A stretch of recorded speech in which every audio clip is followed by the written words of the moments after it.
Estamos con don Omar Quesada. ¿Cómo está? Siempre es un gusto hablar contigo, Omar. Gracias por la entrevista, es un gusto saludar.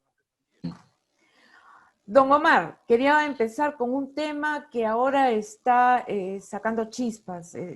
Resulta que fue una gran mentira las múltiples conferencias de prensa del señor Vizcarra diciendo que la vacuna, que ya la tenemos, que es un objetivo nacional. La verdad, acabo de hablar con un miembro de la Comisión Vacuna, del Comando Vacuna. El único acuerdo que tenemos a la fecha es con Pfizer, por 1,5 millones de vacunas, que es para vacunar a 700,000. Pero el problema es que no se ha terminado de cerrar ese acuerdo. Mientras que Chile ya empieza a vacunar a fines de este mes, nosotros esperamos que llegue el primer trimestre, pero no sabemos si es marzo, no sabemos si es febrero. Desde el nuevo Congreso tiene que haber una especie de juicio político al señor Vizcarra por habernos mentido con esto de las vacunas, dirías tú.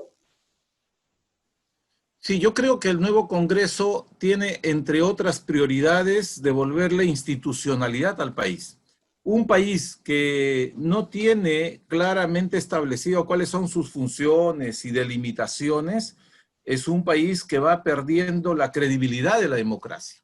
En consecuencia, amerita, mira, el despropósito del gobierno del señor Vizcarra no solamente ha sido en el tema de gestión, sino principalmente en la intencionalidad que ha tenido el régimen de Vizcarra de mentirnos utilizando los medios de comunicación escandalosamente. Nos ha tenido 6 meses y más confinados, ha destruido la economía. El objetivo era sembrar temor y por lo que nosotros hemos visto, la cantidad de dinero malgastado de parte del Estado es enorme. Es decir, se han juntado, como quien dice, el hambre y la necesidad. La gana, por un lado, de hacer populismo escandaloso el señor Vizcarra sin tener en cuenta la salud de la población, y por otro lado, el hambre voraz de funcionarios corruptos que con empresas corruptas también han malgastado tremendamente los dineros del Estado.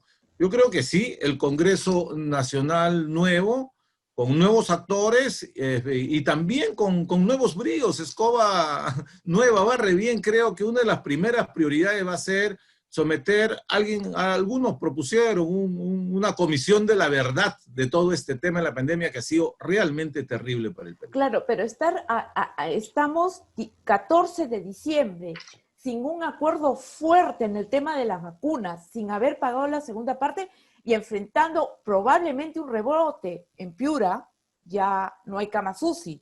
En 9 regiones están a punto de colapsar nuevamente los sistemas de salud y sin vacuna. Acá hay una responsabilidad, los muertos, porque inicialmente puedes decir los muertos de abril, mayo, junio no se le atribuyen al gobierno, pero los de julio a diciembre y a enero y a febrero, sí.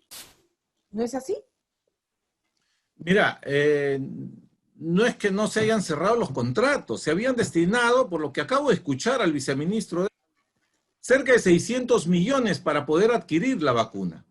Y hasta el día de hoy creo que habían gastado 22 millones y no han cerrado ningún contrato.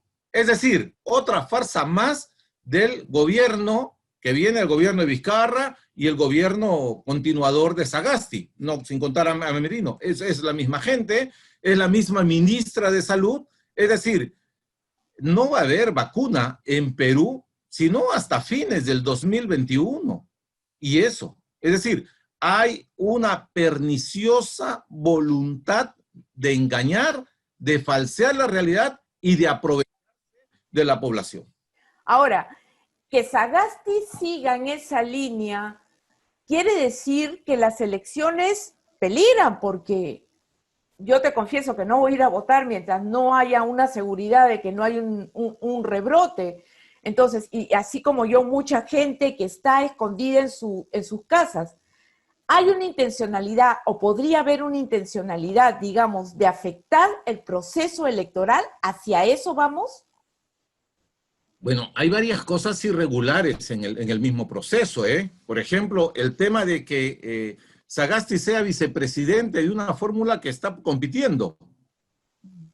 Sí. No sabemos en qué va a quedar. El Jurado Nacional de Elecciones hasta ahora no ha dicho nada. Claro que recién las inscripciones se realizan la próxima semana.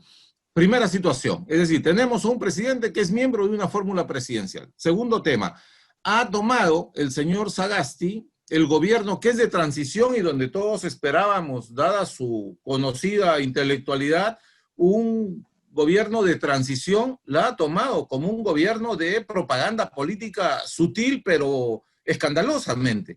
Desde las corbatas moradas, desde los planos en cada ministerio del Perú, han cambiado toda la... Todo es morado, sí es cierto. Todo es morado, es decir, hay una manipulación a través de las imágenes. Y además, lo más escandaloso es el copamiento de todas las instituciones públicas con personajes vinculados, no solamente que están en la lista de congresistas, sino funcionarios o por lo menos militantes de ese partido para copar el Estado. Sin duda va a haber una cuestión tremenda. Además de lo siguiente, la manipulación también grosera que ha tenido de la prensa ha hecho de que un médico que es muy afín a esta posición internacional y que es conocido como el señor Huerta, tenía la desfachatez de decir, por un lado, de que las marchas no afectaban el tema de la contaminación del COVID en grandes personas. Y hoy vemos que es así, que ha sido así precisamente. Ahora vemos que este rebrote y esta alza, porque lo dicen todos los que hacen estadística, ha aumentado justamente por todas estas marchas y esta flexibilización de parte de esta gente y de los medios, flexibilización del tema del distanciamiento. Lo peor de todo es que el médico ha dicho que ahora nuevamente sí hay que distanciarnos. Mire usted la manipulación de profesionales, incluso reconocidos, sin ningún temor, para poder mantener un prestigio, ¿no?, que está sobredimensionado en estos casos. ¿Y cómo tu agrupación política, el APRA, va a ir a unas elecciones que no te prestan garantías? Porque claro, yo he visto varios tweets de personas que denuncian, por ejemplo, a la primera ministra en una conferencia con un fondo morado atrás, todo es morado ahora, es el color oficial y se llama Partido Morado, el partido del presidente. ¿Cómo van a ir a los comicios? Por lo menos no hay garantías. ¿Van a denunciar ustedes este tema? Son dos preguntas. ¿Tienen confianza del nuevo proceso? Y si van a denunciar este tema. Mire, la experiencia nos ha enseñado que no debemos desperdiciar estos momentos de elecciones, por lo menos para decir la verdad. Si no fuera candidato, no me estarías entrevistando tal vez, no habría una voz que puede decir como la de muchos otros seguramente. Entonces, primero vamos a ir a un proceso electoral, confiamos en que la población a medida que pasen estos meses pueda ir desnudándose todas las mentiras acá, así como se han desnudado todas las tropelías que había cometido el señor Vizcarra. Entonces, esa es una parte, vamos a decir nuestra voz, vamos a decir nuestras alternativas, nuestras propuestas, vamos a pelear un espacio democrático en el país. Pero por otro lado, sí hay graves situaciones que podrían en riesgo la imparcialidad absoluta de un Jurado Nacional de Elecciones que hasta ahora ha estado siempre vinculado a cercanías de poder, ¿no? Por decirlo menos, ¿ah? Perfecto. ¿Tú crees que en todo caso las elecciones corren riesgo? Bueno, ahora te puedo decir que hay estos ciertos factores, pero como dicen, una golondrina no hace verano, pero varias sí pueden hacer, pueden mostrar una situación anómala en la... Yo espero que eso no ocurra. En dos palabras, califica el gobierno de Francisco Sagasti. Es un desastre de la continuación de Vizcarra. Pero ¿cómo hacer para que el Congreso también recupere su prestigio? Porque el anterior Congreso era malo. Este es peor. Este está dando leyes muy peligrosas. ¿Qué hacemos? ¿Qué vas a hacer de llegar al Congreso? ¿Cómo vas a colaborar para recuperar ese prestigio? Yo creo que hay que decir la verdad de acuerdo a la preparación, a la formación política que tengan los candidatos al Congreso. Y lo que hemos visto justamente ha sido que el Congreso se ha llenado de personas que no han hecho nunca una carrera política, no tienen una responsabilidad partidaria, no han tenido experiencia en gestión. Y entonces ahí tenemos lo que nos muestra esto, es decir, personas que dicen una cosa en un momento absoluta incoherencia con posiciones posteriores, no conocen la realidad y no tienen el cuajo ni tampoco la personalidad para poder decirle no al poder. Don Omar, permíteme. En este momento se ha presentado un proyecto de ley que plantea para ver el cambio de la Constitución y no entiendo, de verdad, yo me he quedado en el limbo. Para que haya un cambio en la Constitución, tiene que haber una asamblea constituyente que reemplace este Congreso. ¿Cómo una comisión de este Congreso o cómo un proyecto de ley de este Congreso puede plantear el cambio en la Constitución? O sea, ¿puedes tratar de explicarme? Porque yo no he entendido de verdad. Sí, acá hay una contradicción entre la verdad o lo real con la decisión que realmente puede ser política. Me explico. El cambio de la Constitución es una decisión política. Realidad del Perú, la realidad del Perú, impone primero una discusión sobre qué cosa es lo que se quiere cambiar de la Constitución, si no va a ser como la ley agraria. Yo le preguntaría a aquellos que quieren cambiar la Constitución, ¿qué parte de la Constitución y por qué la reemplazarías? Pero es probable, Omar, disculpa que te interrumpa, que de llegar al Congreso te sientes al costadito de Vizcarra. ¿Cómo has tomado tú el hecho de que Vizcarra va a postular al Congreso? ¿Qué tanto fustigó? Bueno, Vizcarra es el cínico más descarado que ha parido la política en los últimos tiempos, ¿no? Sin duda, o sea, con todas las pruebas en contra y todo, y además se ha juntado con un buen compinche que es Salaverry, ¿no? Que igual también tiene los problemas con el Estado, es decir, no creo que se siente a mi lado, si es que yo llego al Congreso y seguramente él Pero llegará. por ahí, cerquita, como aprista, ¿te arrepientes de haber apoyado, que tu partido haya apoyado a Vizcarra en algún momento? No, cada uno en su momento, seguramente mis compañeros allá en Moquegua lo vieron como que podía ser, había sido decano, creo, del Colegio de Ingenieros. Mi partido ha tenido muchos errores y los errores los asumimos. No es que nos arrepintamos, política es bien difícil. A ver, vayamos al tema del APRA. Es cierto, el APRA ha tenido demasiados errores. Está tratando un tanto de salvar la situación, te lo digo sinceramente, llevando una lista de candidatos nueva con Nidia Vilches a la cabeza. Pero ¿qué esperanzas tienen de llegar realmente al Congreso y al poder si hay una corriente antiaprista muy fuerte y además sazonada durante los últimos años? Bueno, pues es que como Dios sabe, la esperanza nunca se pierde. Primera situación, menos en política. En política el APRA ha estado en muchas oportunidades así, por eso es de que muchos que nos han visto en la agonía, como escribe en la agonía del cristianismo Unamuno, no es que uno esté yéndose a la muerte, más bien uno está luchando por la vida. Y entonces, ¿qué cosa es lo que ha sucedido? Es que hemos siempre revivido. Por eso viene la famosa frase popular del APRA nunca muere. Y creo que esa es una buena oportunidad para Para demostrar. demostrarla. Don Omar, de llegar al Congreso, ¿cuál sería el tratamiento que le darían al tema de la inmunidad parlamentaria? Porque varios analistas han dicho que el Congreso lo que está haciendo en la práctica, llevado de las orejas por una propuesta esgrimida desde hace meses por Martín Vizcarra, es renunciar a su capacidad de fiscalización y de control político. ¿Estás de acuerdo con esa posición? Lo que estoy de acuerdo es que el Congreso tiene que mantener la soberanía que el voto popular le da. Es decir, tiene que mantener una autoridad.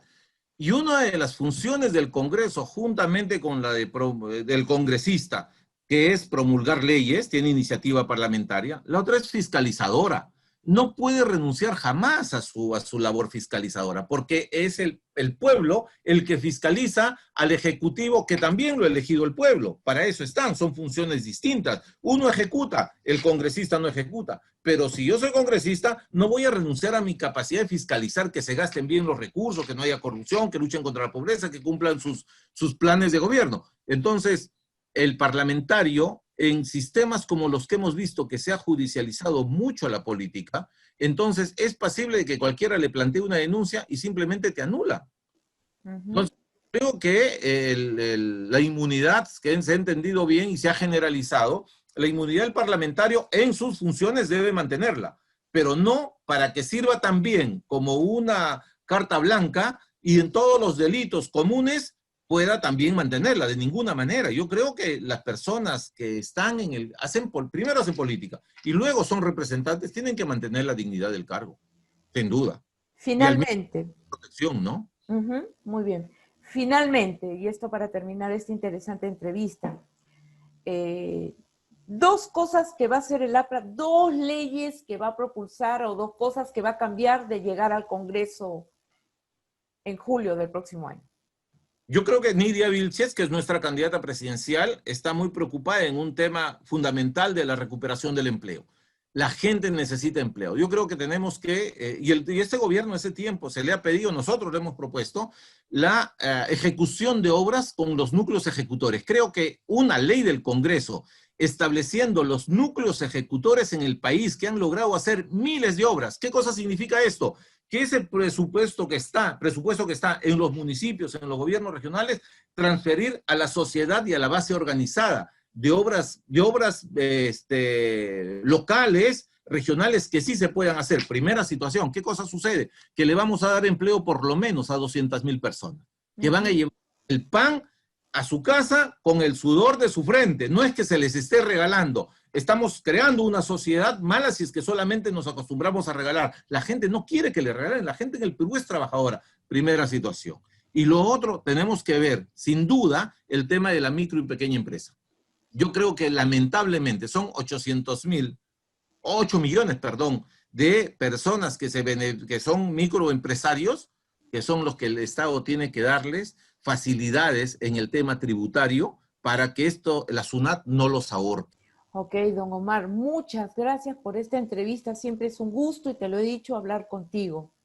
Nancy, encantado de saludarte. Muchas gracias y mucha suerte, y que sigas haciendo un periodismo objetivo y de calidad siempre. Ok, gracias, hasta luego.